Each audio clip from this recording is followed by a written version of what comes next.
Thank you. Prime Minister Boris Johnson, the floor is yours. Thank you very much. Well, thank you, Kaya. Thank you for your welcome. Great to see you, Jens, and great to be here again in Tapa, this very, very important mission. NATO is perhaps unique in the history of defensive alliances because it has stood for over 70 years, not for aggression, but for peace and stability. And during those years, the alliance has been tested many times in the Cold War, in the Balkans, in Afghanistan. This matters because the world has become a more dangerous and a more contested place. A few short days ago, we all stood witness to scenes we hoped we would never see again on the continent of Europe. A sovereign, democratic people fighting for their lives against a foe who wishes to subjugate them by force.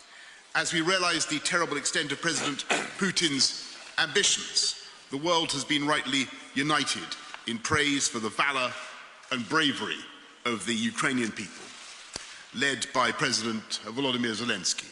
And I expect, like colleagues here, I've had the privilege of speaking to President Zelensky virtually every day since the Russian invasion, and I've heard firsthand his sheer determination that the freedom his people have experienced must never be snatched away. And indeed, it's clearer day by day from the way the Ukrainians are responding that President Putin has made a disastrous miscalculation. His troops have not been welcomed into Ukraine as he prophesied, and instead the Ukrainians have mounted an astonishing and tenacious resistance. We, as the international community, have a responsibility to do everything we can to help the Ukrainians in their efforts. And that's why the UK has trained 22,000 members of the Ukrainian armed forces and why we've provided further defensive military support to Ukraine.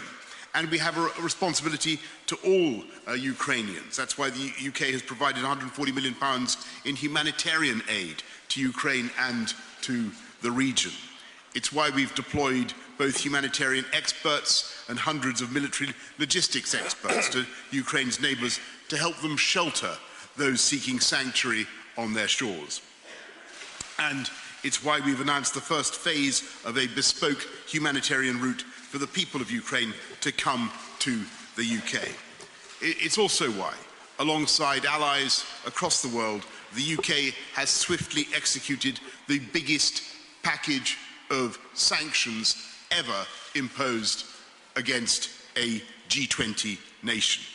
And we've seen organisations from banks to oil companies to football leagues to singing competitions who've made it clear that Vladimir Putin and his regime must be isolated from the international community for his actions. As we support the people of Ukraine, we must also shore up our shared resilience, both to protect our people and our values.